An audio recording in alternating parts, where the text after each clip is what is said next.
Good morning, good afternoon, good evening, wherever you are. I'm John, your regular EV Dad. With me, as ever, been a while, is Joe from the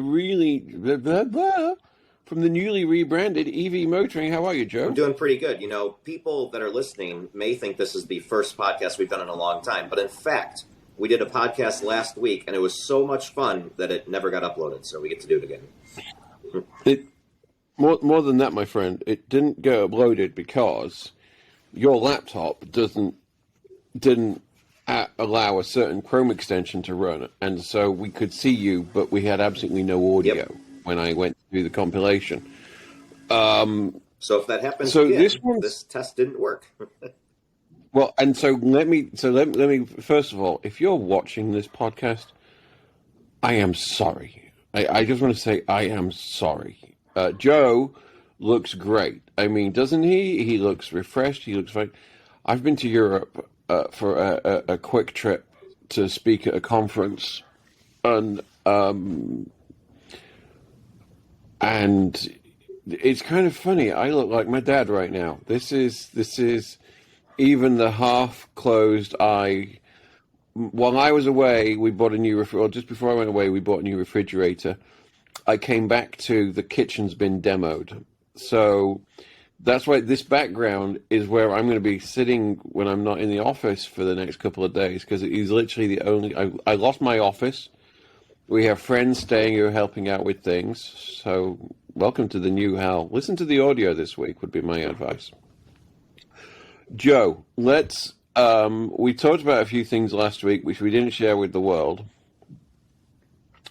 Because, and basically, guys, just so you all understand, what we're doing here is we're trying out this new recording platform because we both have other things that we're doing which will be of a benefit if we can get the platform working well. And we've reached a point where just doing a Zoom call isn't enough for us, and we need a little bit more control over it. So we're trying this out, and I'm sorry, you're the guinea pigs. So, Joe, we talked about this briefly. The last time that anyone actually heard the podcast was after Salt Lake City. No, you had you got the Polestar. So no one from the podcast, I don't think, knows about your Polestar. Right. I don't think we had talked about that before. And then also, I think we had talked about I was actually invited by Polestar to go to the Polestar 3 unveiling in Copenhagen. Unfortunately, real world work took priority over our fantasy world over here in electric car world. So I was unable to attend it, but it looked like it would have been a blast. And it looks like, judging by the way you look, that's probably how I would have felt coming back from Copenhagen, of like a flight there, go to the event and turn around and fly home within 24 hours. I'm not 44. I'm not 44. I'm not 44 either. I'm 20. I'm not. I usually say I'm not 22 anymore. I flew out Sunday. I got the overnight. Flew overnight. Got there Monday. I did training. I was training other people on Tuesday. I spoke at a conference on Wednesday. I was at the conference Thursday. Friday. They hadn't worked out what they were going to use me for, so I just ended up being in the office and doing a bit more training and 2023 planning. It was $2,500 extra to fly back on Saturday, so I had a chill day on Saturday in Amsterdam. It's a good problem when you have to stay in Amsterdam for the day, and then you find out your wife demoed your kitchen, so you're like, it was a win. And I went and bought stuff which we can't get in this country. Loads of bits and pieces, spoiled the kid. Did a comedy gig on Saturday night in a place called Utrecht, which I lived in over 20 years ago, which is kind of crazy. And flew back, and then flew straight back and went to work. And yeah, Joe, you did right. The Copenhagen. I don't know how people. Yeah, getting old. Don't do it. Don't. It's not fun. But since we spoke, so first of all, I want to talk about some other things that happened this week, and some Tesla stuff and some EA stuff. But just you're putting out the last of your content from your road trips with the ID4. Right. The ID4's gone. You picked up a Polestar in Denver and drove to fully charged in San Diego, and then drove back across the country Yep, I had a to. wedding in Louisville, and then so it actually all really worked out very nicely. I got sick in the middle, thought it And was how are COVID. they? I assume brother and sister are still Yeah, happy. yeah, Happy. yeah. I thought I had COVID. Went to got checked out, and apparently just had some other virus that was going around. So that certainly wiped me out for my drive home. But luckily, with the electric car road trip, and you get to get out of the car every hour or so, so you're not cannonballing across, killing yourself. So certainly took my time getting to Louisville from at the time when I got sick. I was in Phoenix, and Polestar was excellent. I did that whole trip, and I had one hiccup in Oklahoma City, which then I just changed chargers and that worked. And then I had one charger that ran slow in San Diego, and that was like the full, all 4 units were being used, or 3 units were being used at the time. So I think it might have just been the grid was constrained a little bit. But what an outstanding experience with Electrify America on this trip. And this was when all the chargers were in free vend mode because they were doing their updates. So it was literally a plug and charge experience, and the charging curve on the Polestar 2 is definitely but much, much better than when the car first came out. It's been a pretty good road tripper. Yeah, we talked about this at the time. There were some of the big updates were actually inbound while you were on your road trip. Yeah, that was the salt in the wound, right? With owning the ID4 for so long, waiting for an update, I didn't have the Polestar for even 24 hours, and it notified me that I have an update. Yeah, still, that salt is still there, my friend. We're all waiting on it. Some of us are getting emails right now telling us what, when, and how.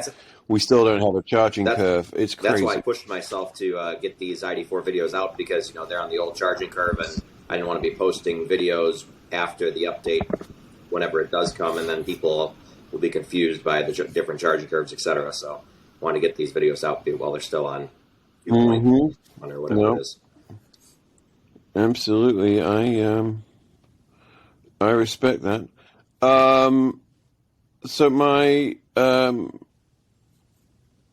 So my question to you is the charging curve on the Polestar. You've done a cross-country road trip. I'm guessing you were ripping and running. Yep. So it's not peak speeds below 10%. So this car, it works the best to show up with basically like 9-10%, and then I'll rip up to like 55-60%, and still pulling almost 100 at like 60%, and pretty much holds like 150 from 10% till somewhere in the 40s. So it has a similar shape curve as the ID4.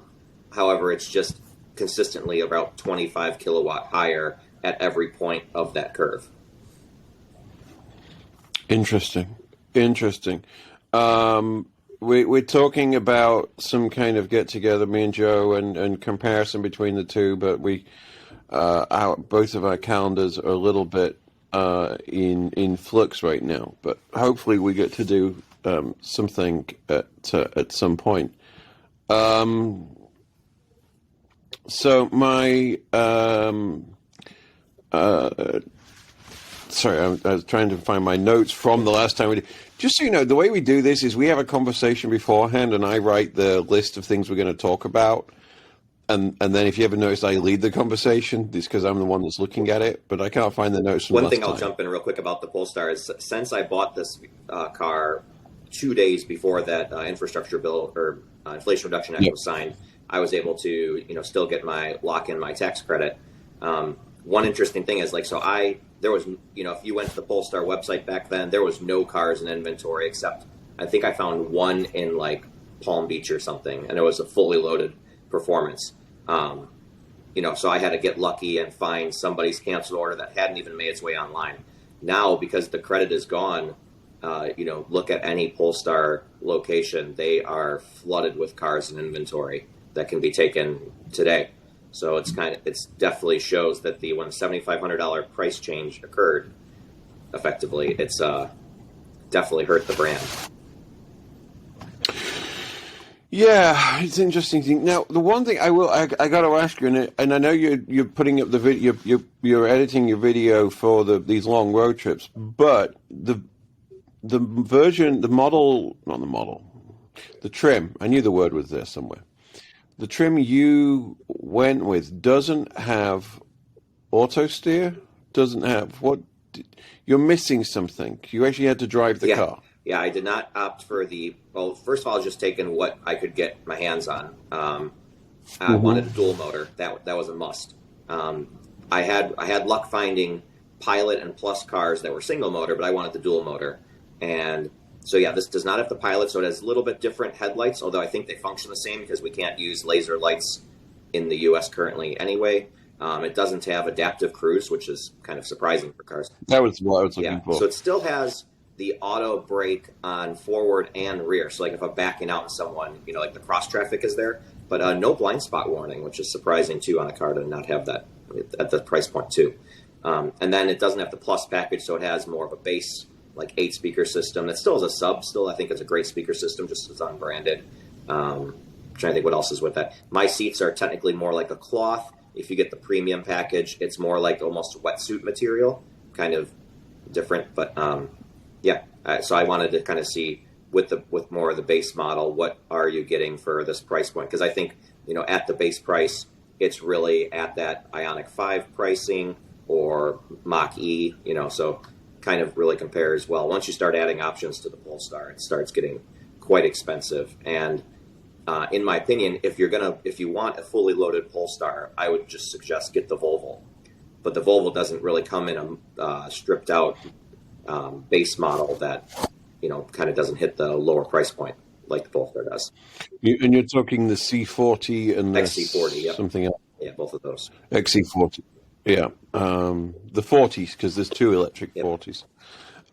We drove the 40s in when we were in California end of last year for Kyle's event, and we both said we liked them. They were a bit compromised on space in the trunk as a family person, but my God, they accelerate like a stabbed cat.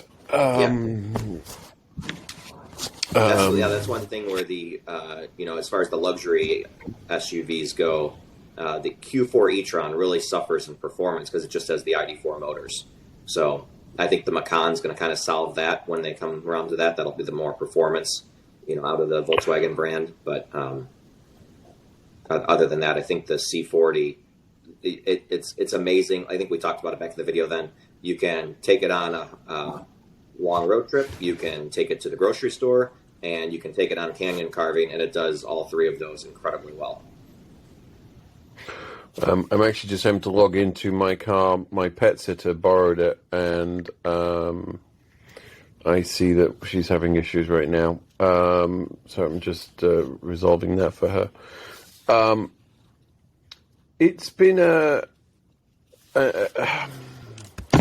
it's kind of annoying because I'm stuck between the conversation we had, which didn't get recorded properly, and the today. So let me bring those together. So you're planning a road trip over Thanksgiving, or the week after? Yep, I'll be going to ultimately going to Orlando to see the mouse.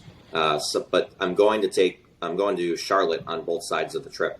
So I'm kind of flexible as far as trying to maybe go further east and hit, Maryland, Virginia, some of those areas, and take a different route just to do it. But still kind of planning out which days I want to go and where I want to go when I'm out there. Remind me when we finish recording this, we need to talk about that because we might both be in Mouseville at the same time. Right, I think, we touched on that in the last call. I know we forgot to do that last time. I'll actually be there myself next week, but that's not going to coincide. I have to go and speak at a conference. We are not, unfortunately, we were planning on doing a road trip to Phoenix for Thanksgiving week, either in the e-tron or the ID4, but which would have been really good, especially if we'd got the update for the ID4. Still no word from that. I'm waiting to hear from my guy. That would have been a really good trip for the ID4. I mean, just the perfect distance with the new charging curve. If it had got if it was at the point where it has 3/4 of the e-tron's charging curve, that's going to make the ID4 compelling. Yeah, especially the price point really, too. I mean, the new there's a lower price point now, and still gets the credit being made in the U.S. It's really, I think the best value electric vehicle made right now. Yeah, there's lots. It's weird how little content there is on it right now. I'm hoping to borrow one. They've changed the wireless charging. They've changed. I want to see if the center console is going to be transferable to this vehicle. There will be content coming because someone we know just bought one yesterday.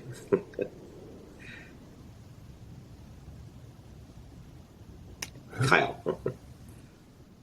He just bought an I think ID4? someone in Alyssa's family or something. I haven't watched the video yet, but yeah, someone got the Chattanooga one. We will see. We will see. All right, so let's talk about. I'm having a bit of a problem with Tesla right now. But my problem with Tesla isn't Tesla. It's still a fantastic company that makes amazing cars that are making actual noticeable change to the world we live in.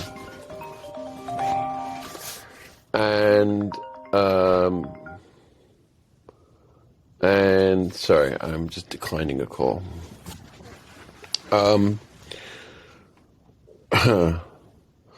Unfortunately, I'm having to deal with the ramifications of Mr. Musk buying Twitter. And I know we don't do politics, Joe.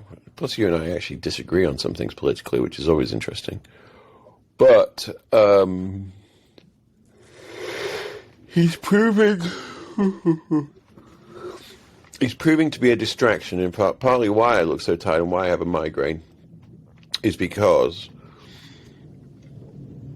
I rely on Twitter for about I did rely on Twitter for about 28% of my business.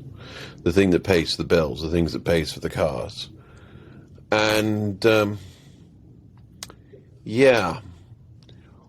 Twitter has dropped in engagement for us because people have turned off. So this is a self-fulfilling prophecy. So Tesla's off the table right now because the whole fucking... Yeah, we use Tesla as I can't go into it. But anyway, we identify Tesla-like people behavior to markets to them. And right now, the numbers and the metrics are just so far all over the place that I just suspended all our Twitter spending. Because it's just, if I can't track it, I'm not doing it. There's definitely big changes happening among like all of the places that, like typically we just post most stuff to YouTube as far as at least what I do for content creation. But it sure seems like there's a lot of changes coming that YouTube is starting to really push the shorts thing a lot more than they have been. I've seen hints that at least Mr. Musk has said that they want to start paying content creators to post on Twitter. That's one of his ideas. Facebook, I know, reached out to me that they're starting to apparently do that. So it's interesting to see, now that we need to, before it was like I just post everything to YouTube, and we kind of had the same idea that that's where I have more followers on YouTube than I do on Facebook or anywhere else. So that's the best place to reach people. However, now it looks like I need to start spending time trying to build that following on other sites. No, absolutely. So let me let's talk about something we didn't talk about on when we recorded this before I went to Europe. The BMW i7. Have you seen the videos? 130 grand it looks like, huh? God. Kyle was quite... And then there's also the XM plug-in hybrid that's coming too, which just, we typically don't talk about plug-in hybrids, but that's going to be quite a spicy vehicle as well. It is. BMW has stepped up. Let's just put it that way. 101 usable, 105 kilowatt battery that is only 11 centimeters thick. Like, that is an actual saloon car. Not a raised-up SUV. It's not a marquee pseudo. No. They got it. And just, oh, my God. And the performance, the handling, Not just Kyle, I mean, every reviewer talking about it, just ecstatic. It's quite interesting how, a couple of years ago, everyone unanimously was kind of ganged up against BMW because they killed the i3, were killing the i3. Instead of doing dedicated electric platforms, they started doing this, using a platform for both their gas and electric vehicles. And we all thought that would compromise the vehicles and they wouldn't be that great. And BMW has kind of proved us all wrong to this point. I think what it's, and there's a long term to this, because the compromise is in the manufacturing. Yes, they can deliver combustion and electric and hybrid, mild hybrids on the same platform. Obviously, if they were just doing electric, they would have higher margins. Because, the things which Tesla does with the casting and everything else, you can't do that when you've got two different versions, not just two trim levels, but, fundamental differences between how you layer in the combustion engine and the drivetrain and everything else. But if you take a longer term view, what they're doing is absolutely fantastic. Just want to point out, Joe, I actually fell asleep last night before 10 o'clock and slept until nearly 7. But we're recording this at 10:30 in the morning, and I will say, jet lag is not fun anymore.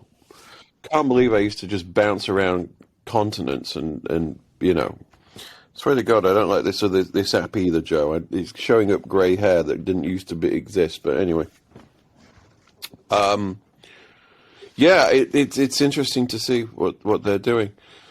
So one of the reasons why we were going to talk about road trips that we're doing and the one I'm now not doing is the infrastructure. We're waiting for some key chargers to be switched on by Electrify America.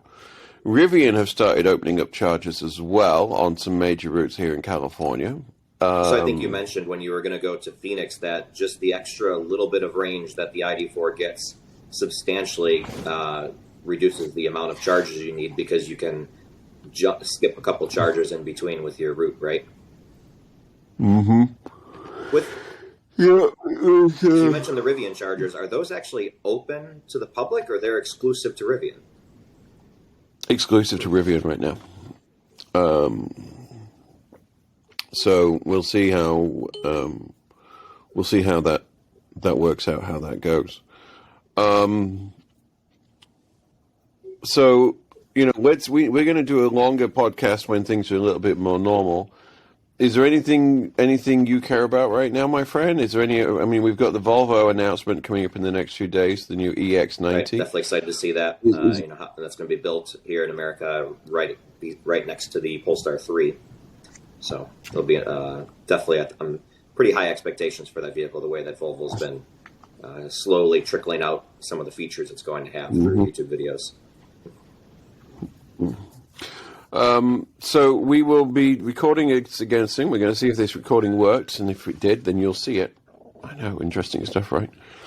And then we're going to record another one later on in the week, hopefully, when things are a little bit more normal. And hopefully we'll have some news from Volvo for you, but at that point, and some other updates as well. But yeah, so everything seemed rushed. It kind of is, but also there was a longer one which you didn't get to see. Which, well, technically I only saw half of it because the heart didn't work, and I'm being pinged. So on that bombshell, if you have been, thank you so much for watching. We do appreciate it. Thanks for listening. Continue to subscribe, and we'll try and get back to our more regular cadence shortly. Thank you, and as always, take care.